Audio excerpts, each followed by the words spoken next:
Hello అండి. నా పేరు డాక్టర్ కారెడ్డి శ్రీధర్ రెడ్డి. నేను general laparoscopic surgeon and laser సర్జన్‌ని Kukatpally treatment range hospital available ఉంటాను. పైల్స్ అంటే ఏంటి? దీన్నే హెమరాయిడ్స్ అంటుంటాము. ఈ హెమరాయిడ్స్ గాని, పైల్స్ అనేవి ఎందుకొస్తాయి? చాలామంది బ్లడ్ పడంగానే పైల్స్ వచ్చినాయి, పైల్స్ వచ్చినాయి అని అనుకుంటుంటారు. చూడకుండానే చెప్పేస్తా ఉంటారు. మరి వాళ్ళు ఏ నాలెడ్జ్‌తో చెప్తారో తెలీదు కానీ, పైల్స్ ఒట్టి బ్లీడింగే కాదు. మిగతా సింప్టమ్స్ కూడా ఉండాలి. ఎందుకంటే ఈ బ్లీడింగ్ ఏదైతే పడ్డదో 4, 5 కారణాల వల్ల కూడా బ్లీడింగ్ పడతది. యూజువల్‌గా పైల్స్ వల్ల కూడా బ్లీడింగ్ పడుతుంది. కానీ మిగతా 4 కారణాలు కూడా మనం రూల్ ఔట్ చేసుకోవాలి. అందులో మొదటి కారణం ఏందంటే, మీకు బ్లీడింగ్ పడ్డది అంటే ఫస్ట్ మీరు గమనించాల్సింది పెయిన్‌తో పడ్డదా? పెయిన్‌లెస్ పడ్డదా? ఒకవేళ పెయిన్‌తో గనక బ్లీడింగ్ పడ్డది అంటే ఫిషర్ అంటే ఆ కట్ అయిపోవడం వల్ల. ఆ కట్ అయిపోవడం వల్ల మనకు బ్లీడింగ్ పడుతూ ఉంటుంది. అది స్టార్టింగ్‌లో పడుతుంది. కొందరికి అంతా అయిపోయిన తర్వాత చిమ్మినట్టుగా కమ్మునదా చిమ్మినట్టుగా పడుతుంది. కానీ విపరీతమైన పెయిన్ ఉంటుంది బ్లీడింగ్ పడ్డ తర్వాత. అదే ఒకవేళ పెయిన్‌లెస్ బ్లీడింగ్ ఉందనుకోండి. అసలు నొప్పి లేదు. కానీ మోషన్ పోయిన తర్వాత బ్లీడింగ్ పడతా ఉంటది. కొన్నిసార్లు ఈ బ్లీడింగ్ ఎంత పడతది అంటే ఆగదు కొన్నిసార్లు. అండ్ వాళ్ళకి తెలియకుండానే బ్లీడింగ్ పడిపోయి ఆ 13 గ్రాముల హిమోగ్లోబిన్ ఒకసారి 3, 4 గ్రాములు కూడా పడిపోయే అవకాశాలుంటాయి. ఇది పైల్స్ వచ్చే బ్లీడింగ్. వీళ్ళకేమైతదంటే పెయిన్ ఉండదు గానీ బ్లీడింగ్ పడతా ఉంటది. బట్ ఇక్కడ గమనించాల్సిందేంది అంటే ఎక్స్‌టర్నల్ హెమరాయిడ్స్ అంటే పైల్స్‌లో 2 రకాలుంటాయి. బయట ఉంటాయి, లోపల ఉంటాయి. అంటే ఎక్స్‌టర్నల్, ఇంటర్నల్ అంటాం. ఎక్స్‌టర్నల్ పైల్స్ బ్లీడ్ అయ్యే అవకాశాలు చాలా తక్కువుంటాయి. ఎందుకంటే స్కిన్ అండ్ ఆ మ్యూకస్ జంక్షన్ దగ్గర ఉంటాయి. మ్యూకోక్యుటేనియస్ జంక్షన్ అంటాం. ఆ ఏరియాలో బ్లీడ్ అయ్యే అవకాశాలు చాలా తక్కువుంటాయి. అన్‌లెస్ థ్రాంబోజ్డ్ పైల్ అంటాం. అంటే ఆ పైల్ ముక్కినప్పుడు గట్టిగా ముక్కినప్పుడు ఏమైతదంటే ఆ ఎక్స్‌టర్నల్ పైల్‌లోనే ఒక్కొక్కసారి బ్లడ్ క్లాట్ అయిపోతది. క్లాట్ అయిపోయి ఒక్కొక్కసారి ఆ చర్మం పగిలిపోయి అక్కడి నుంచి బ్లీడ్ అయ్యే అవకాశాలు ఉంటాయి. బట్ అది వెరీ రేర్‌గా వస్తుంటాయి థ్రాంబోజ్డ్ పైల్. బట్ ఇంటర్నల్ పైల్స్ అంటాం. ఇంటర్నల్ హెమరాయిడ్స్ అంటాం. అవి లోపల ఉంటాయి. మనం పెట్టే ప్రెషర్ కోసం అవి బయటికి వచ్చిపోతూ ఉంటాయి. అట్లాంటివి గనక బ్లీడ్ అయినాయి అంటే ఓసారి ఆగవన్నట్టు. దాన్ని ఇంటర్నల్ హెమరాయిడ్స్ అంటాం. అంతేకాకుండా మూడో రకమైన బ్లీడింగ్ ఎట్లుంటుంది అంటే మోషన్‌తో పాటు బ్లీడింగ్ పడిపోతా ఉంటది. ఈ మామూలుగా మోషన్‌తో పాటు పడిపోకుండా పైల్స్ మోషన్ అంతా అయిపోయిన తర్వాత చుక్కలుగా అడతా ఉంటది. అట్లా కాకుండా మోషన్‌తో పాటు ఉండలు పడిపోతా ఉంటది. గడ్డలు పడిపోతా ఉంటది. ఫ్రెష్ బ్లీడింగ్ పడిపోతా ఉంటది. ఇట్లాంటివి చాలా డేంజర్. ఇట్లాంటి వాళ్ళు కొలనోస్కోపీ చేయించుకొని క్యాన్సర్ ఏమైనా ఉందా? రెక్టల్ కార్సినోమా ఏమైనా ఉందా? అనేది చూసుకోవాలి. పెద్ద పేగుకు సంబంధించిన క్యాన్సర్ ఏదైనా ఉందా అని తెలుసుకోవాలి. కొందరికి రక్తం అనేది ఎర్రగా గాకుండా నల్లగా పడుతూ ఉంటుంది. ఇట్లాంటి వాళ్ళు కూడా డేంజర్‌లో ఉన్నట్టు. ఎందుకంటే రక్తం ఫ్రెష్‌గా పడ్డది అంటే గనక అక్కడక్కడ అంటే మన యానల్ కెనాలో, రెక్టమో, సిగ్మాయిడ్ కోలాను పెద్ద పేగుల నుంచి వచ్చినట్టు. అదే గనక రక్తం గాకుండా నల్లటి మోషన్ వచ్చింది అంటే గనక కడుపులో పుండ్లవ్వడము, కడుపులో క్యాన్సర్ గడ్డలు ఉండడం ఇట్లాంటి వలన మనకు బ్లడ్ అనేది లాస్ అయితా ఉంటుంది. కాబట్టి ఇక్కడ మీరు గుర్తుపెట్టుకోవాల్సింది ఏంది అంటే బ్లీడింగ్ పడ్డ తర్వాత బ్లీడింగ్ ఎలా పడుతుంది అనేది మీరు నోట్ చేసుకోవాలి. అది పెయిన్‌తో పడుతుందా? పెయిన్ లేకుండా పడుతుందా? మోషన్‌తో పాటు పడుతుందా? మోషన్ అంతా పోయిన తర్వాత పడుతుందా? చిమ్మినట్టుగా పడుతుందా? చుక్క పడుతుందా? మోషన్‌లో రక్తం గడ్డలుగా పడతా ఉందా? లేకపోతే ఎర్రగా ఉందా? నల్లగా ఉందా? అనేది మీరు గమనించుకోవాలన్నట్టు. సో, ఈ పైల్స్ యొక్క సింప్టమ్స్ ఏమి ఉంటాయంటే కొన్నిసార్లు అందరికీ పైల్స్ ఉన్న వాళ్ళందరికీ మోషన్‌లో రక్తం ఏం పోదు. బ్లీడింగ్ ఏమి ఉండదు. అది లాస్ట్ స్టేజ్‌లోనే బ్లీడింగ్ ఉంటుందన్నట్టు. సో, మోషన్ పోయేటప్పుడు గనక హార్డ్ మోషన్ పోతుంది అంటే గనక, ఈ హార్డ్ మోషన్ పోయే వాళ్ళకి ఈ పైల్స్ వచ్చే అవకాశాలు చాలా ఎక్కువగా ఉంటాయి. కాబట్టి మీకు గనక ఎటువంటి పైల్స్ సింప్టమ్స్ లేవు. బట్ కాన్‌స్టిపేషన్ ఉంది అంటే 100% మీరు ట్రీట్మెంట్ తీసుకోవాలి. తీసుకోకపోతే మీరు ఫ్యూచర్‌లో ఫిషర్ వచ్చే అవకాశాలుంటాయి. పైల్స్ వచ్చే అవకాశాలుంటాయి. కాబట్టి కాన్‌స్టిపేషన్ ఉందా అనేది మీరు గమనించుకోవాలి. సో, ఇప్పుడు నేను చెప్పినట్టుగా పైల్స్‌లో 2 రకాల పైల్స్ ఉంటాయి. బయట పైల్స్, లోపల పైల్స్. బయట పైల్స్‌తో పెద్ద ప్రాబ్లమ్ ఉండదు. అవి మరీ సైజు పెద్దగా అయితేనే కొంచెం కూర్చోడానికి ఇబ్బందిగా ఉంటాయి.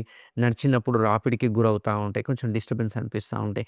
కొన్నిసార్లు పైల్స్ స్టేజ్ 3, స్టేజ్ 4 పోయినప్పుడు మోషన్‌కి కూడా అడ్డం పడతా ఉంటాయి. అట్లాంటి వాటిని ఖచ్చితంగా ట్రీట్ చేయాల్సొస్తుంది. బట్ ఇంటర్నల్ పైల్స్ అనేవి కొంచెం డేంజర్ ఉంటాయి. ఇవేంటి అంటే ఇంటర్నల్ పైల్స్‌లో కూడా స్టేజెస్ ఉంటాయి. 1, 2, 3, 4 అని చెప్పేసి. 1, 2 ఇబ్బంది ఏం పెట్టవు. లోపలనే ఉంటాయి. కొన్నిసార్లు బ్లీడ్ అయితాయి. అట్లాంటి వాటికి మనము ఖచ్చితంగా సర్జరీ చేసుకోవాల్సొస్తది. బట్ 3, 4 అనేది డేంజర్. ఈ 3, 4లో ఏమవుతుందంటే లోపల ఉన్న పైల్స్ బయటికొచ్చి మళ్ళీ లోపలికెళ్ళిపోతా ఉంటాయి అన్నట్టు. అంటే అవి మోషన్‌తో పాటు బయటికొస్తాయి. అవి ఒక్కోసారి అడ్డం పడతా ఉంటాయి. దాన్ని పుష్ చేస్తేనే ఒక్కోసారి మోషన్ వస్తుంటది. కొందరైతే ఏలుతో ఇట్లా దూరంగా పెట్టుకుంటేనే అప్పుడు మోషన్ రావడం ఇట్లాంటివన్నీ చూస్తుంటాం. అంటే మోషన్ కెనాల్ చుట్టూ పైల్స్ అనేవి నిండిపోయి మోషన్‌కి దారి ఇవ్వకుండా ఉంటాయన్నట్టు. దీన్ని మాస్ పర్ యానమ్ అంటారనంట. మోషన్ దగ్గర గడ్డలు అని అర్థం. స్వెల్లింగ్స్ అని అర్థం. అట్లా స్వెల్లింగ్స్ ఉన్నాయి అంటే మీకు 100% పైల్స్ ఉన్నట్టే. అంతే కాకుండా మోషన్‌తో పాటు బయటికొచ్చి మోషన్ అంతా అయిపోయిన తర్వాత మళ్ళీ లోపలికి వెళ్ళిపోతా ఉంటాయి. వీటిని కూడా ఇంటర్నల్ పైల్స్ అంటుంటాం అన్నట్టు. కొన్నిసార్లు చేతితో దొబ్బాల్సి వస్తుంది, కొన్నిసార్లు అవంతకు అవే పోతుంటాయి, కొన్నిసార్లు బయటకు వచ్చిన పైల్స్ లోపలికి వెళ్ళకుండా అక్కడే స్ట్రక్ అయిపోతా ఉంటాయి, బయటకు వచ్చి ఉబ్బిపోతా ఉంటాయి. దాన్ని గ్రేడ్ 4 ఇంటర్నల్ హెమరాయిడ్స్ అంటుంటాం. మరి ఒకప్పుడు చూసుకుంటే గనక దీనికి చాలా పద్ధతులు ఉన్నాయి. ఓపెన్ సర్జరీలని, బ్యాండింగ్లని, ఇట్లాంటి చాలా పద్ధతులు, ఇవన్నీ పెయిన్ఫుల్ సర్జరీస్ అన్నట్టు. బట్ ఇప్పుడు మన ట్రీట్మెంట్ రేంజ్ హాస్పిటల్‌లో వీటన్నిటికి చెక్ పెడుతూ మనం కంప్లీట్ పెయిన్‌లెస్ టెక్నిక్స్ అనేది చేస్తూ ఉన్నాం అన్నట్టు. ఎంతటి పెద్ద పైల్స్ ఉన్నా కానీ మనము లేజర్ గానీ, లేకపోతే స్టేప్లర్ అనే టెక్నిక్ ద్వారా గానీ, లేకపోతే చివాటే అనే ప్రొసీజర్ ద్వారా కంప్లీట్ పెయిన్‌లెస్ ట్రీట్మెంట్ అందిస్తున్నాం అన్నట్టు. ఇంతకుముందు నేను చెప్పినట్టుగా ఓపెన్ సర్జరీ గానీ, బ్యాండింగ్ గానీ ఇవన్నీ వెరీ పెయిన్‌ఫుల్ సర్జరీస్. అందువల్లనే పూర్వకాలం చూసుకుంటే గనక పైల్స్ సర్జరీ అంటేనే ఎవరు ముందుకొచ్చేవాళ్ళు కాదు. ఎందుకంటే బికాస్ ఆఫ్ పెయిన్ వలన. చాలా పెయిన్ ఉండేది. నడకలో తేడా ఉండేది. ఒక 15, 20 రోజులు 1 మంత్ బెడ్ రెస్ట్ ఉండాల్సొస్తుండే. మళ్ళీ మళ్ళీ వచ్చేటివి. ఉన్న పైల్స్ మాత్రమే తీసేసేవాళ్ళు. మళ్ళీ పైల్స్ రాకుండా ఏం చేయనీకి రాకుంటుండే. అంతేకాకుండా మోర్ దెన్ 2 పైల్స్ కంటే ఎక్కువ తీయనీకి రాకుంటుండే. థర్డ్ పైల్ తీసేస్తే గనక మోషన్ కెనాల్ దగ్గరికయిపోయే అవకాశాలుంటాయి. అప్పుడు మోషన్ అనేది సన్న పీలికలాగా ఈ చిటికనీళ్ళంతా సన్నటి మోషన్ వచ్చేసేది. ఇవన్నీ ప్రాబ్లమ్స్ అన్నట్టు. బట్ ఇప్పుడు మనం చేసే సర్జరీ ఏదైతే ఉందో కంప్లీట్ పెయిన్‌లెస్ సర్జరీ, సూచర్‌లెస్ సర్జరీ. మనం ఎక్కడ కోత పెట్టము, బ్లడ్ ఉండదు, సూచర్ ఉండదు అండ్ హీలింగ్ కూడా వెరీ ఫాస్ట్. వితిన్ 1 డేలోనే హీల్ అయిపోతుంది. దాన్ని లేజర్ సర్జరీస్ అంటాం. ఈ లేజర్ సర్జరీలో ఎటువంటి కోత పెట్టకుండా ఏం చేస్తామంటే, ఈ పైల్స్ అంటే నథింగ్ బట్ అందులో ఉండే రక్తనాళాలు. ఈ రక్తనాళాలకి ఏం చేస్తామంటే ఆ వెనకాల నుంచి ఎళ్లి ఆ లేజర్ తోటి రక్తనాళాలని కాల్చేయడం జరుగుతుంది. సో, అవి మెల్లగా స్లోగా ష్రింక్ అయిపోతా ఉంటాయి. ఒకవేళ స్టేజ్ 3, స్టేజ్ 4 పెద్ద పెద్ద పైల్స్ ముద్దలు ముద్దలుగా ఉన్నాయి అనుకుంటే గనక దాన్ని లేజర్ చేయడంతో పాటు మనము స్టేప్లర్ అనే టెక్నిక్ ద్వారా చేస్తాం. దీన్ని ఎంఐపీహెచ్ అంటాం. దీన్నే పీపీహెచ్ స్టేప్లర్స్ అంటుంటాం. ఈ పీపీహెచ్ స్టేప్లర్ చూడడానికి ఒక గన్‌లా ఉంటుంది. ఇది సేమ్ మన సర్కంసిషన్ గన్ కాన్సెప్టే ఉంటుంది. బట్ కొంచెం డిఫరెంట్‌గా ఉంటుందన్నట్టు. ఇక్కడ ఏమవుతుంది అంటే ఈ గన్నులో ఏదైతే ఉందో ముందరున్న ఈ భాగం ఉంది గదా! ఈ భాగమే మనం యానల్ కెనాల్ లోపలికి పెట్టేసేసి ఈ గ్యాప్‌ని ఏదైతే ఉందో మనము టైట్ చేయడం జరుగుతుంది. సో, ఈ టైట్ జేసి మనకు ఇందులో 2 రోస్, 3 రోస్ అని ఉంటాయన్నట్టు. అంటే 2 రోస్ అంటే 2 రో పిన్‌లుంటాయి. 3 రో అంటే 3 రోస్ పిన్స్ ఉంటాయన్నట్టు. ఈ 3 రో, 2 రో పిన్‌ల వల్ల అడ్వాంటేజ్ ఏందంటే బ్లీడింగ్ లేకుండా ఉంటుందన్నట్టు. మనం వాడేది 2 రోస్ వాడుతుంటాం. కొన్నిసార్లు 3 రోస్ వాడుతుంటాం. బట్ 2 రోస్‌లో బ్లీడింగ్ గాని ఇట్లాంటి రిస్క్ అనేది చాలా తక్కువగా ఉంటుంది. ఇది మన కేఎస్ఆర్ బ్రాండెడ్ స్టేప్లర్ అన్నట్టు. సో, ఇది మనం టైట్ చేసే కొద్దీ ఇది టైట్ అయిపోతుంది. ఈ టైట్ అయిపోయిన భాగంలోనే మనకు ఇంటర్నల్ హెమరాయిడ్స్ అనేవి ఇందులోకి వచ్చేసేస్తాయి అన్నట్టు. ఇందులో ఒక గ్యాప్ ఉంటుంది చూడడానికి. ఆ గ్యాప్‌లోకి ఇంటర్నల్ హెమరాయిడ్స్ వచ్చేస్తాయి. ఇవి టైట్ అయిపోయిన తర్వాత మనము పూర్తిగా టైట్ చేస్తాం. ఇక్కడ చూసుకుంటే గ్రీన్ కలర్‌లో ఒక సింబల్ ఉంటుంది.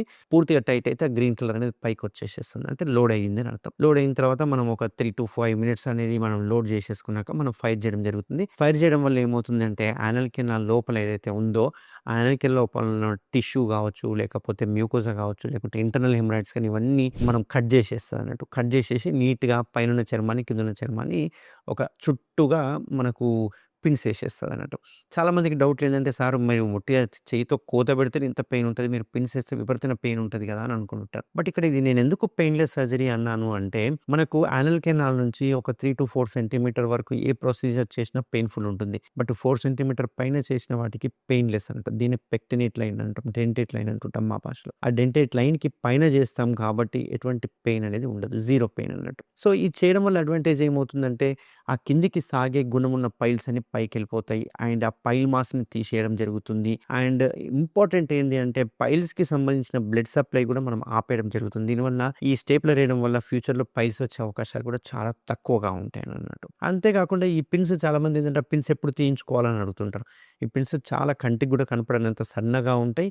ఈ పిన్స్ ఆటోమేటిక్‌గా 2 వీక్స్‌లో మొత్తం మోషన్స్‌లో పడిపోతుంటాయి. మనకు తెలీదు కూడా పడిపోతూ ఉంటాయి. ఇదే కాకుండా ఇంకా కొందరికి కొన్ని సందర్భాల్లో ఏం చేస్తామంటే చివాటే అని ఒక టెక్నిక్ చేస్తుంటాం. ఈ చివాటే టెక్నిక్ చేయడం వల్ల ఏమవుతుందంటే ఈ లోపల మనకు ఈ రెక్టమ్ దగ్గరలో మనము మ్యూకోజాలో మజిల్ లేయర్‌లో సూచరేయడం జరుగుతుంది. కొంచెం థిక్‌గా సూచరేయడం వల్ల ఏందంటే దానికి బ్లడ్ సప్లై కూడా మనము కన్‌స్ట్రిక్ట్ చేయడం వల్ల ఈ పైల్స్ కూడా రాకుండా ఉంటాయి. ఇది కూడా మంచి రిజల్ట్స్ ఇస్తుందన్నట్టు. కాకపోతే ఏ పేషెంట్‌కి చివాటే చేయాలి, ఏ పేషెంట్‌కి మనము స్టేప్లర్ చేయాలనేది మనము క్లినికల్‌గా డిసైడ్ చేసి చేస్తూ ఉంటాం. బట్ ఏది చేసినా ఒకవేళ లేజర్ చేసినా, లేకుంటే స్టేప్లర్ చేసినా, చివాటే చేసినా, లేకుంటే ఇంకే టెక్నిక్ చేసినా మనం చేసే టెక్నిక్ ఏదైతే ఉందో కంప్లీట్ పెయిన్‌లెస్ టెక్నిక్.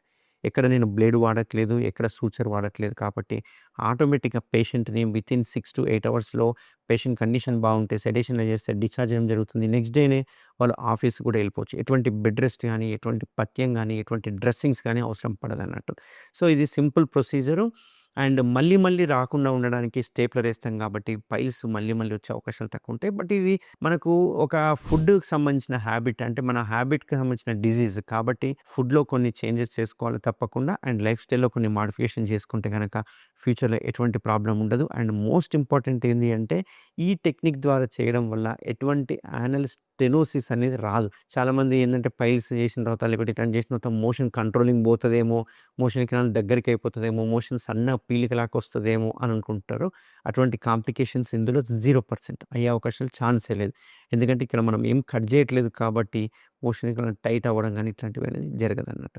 సో, ఎవరికన్నా మోషన్‌లో బ్లీడింగ్ పడ్డా, పెయిన్ అనిపించినా, బర్నింగ్ సెన్సేషన్ అనిపించినా, మోషన్ పోవడానికి డిఫికల్ట్ అనిపించినా, ఎక్కువ సార్లు మోషన్ పోయినా, ముద్దలు ముద్దలుగా బయటికొచ్చినా గానీ తప్పకుండా నన్ను కన్సల్ట్ అవ్వండి.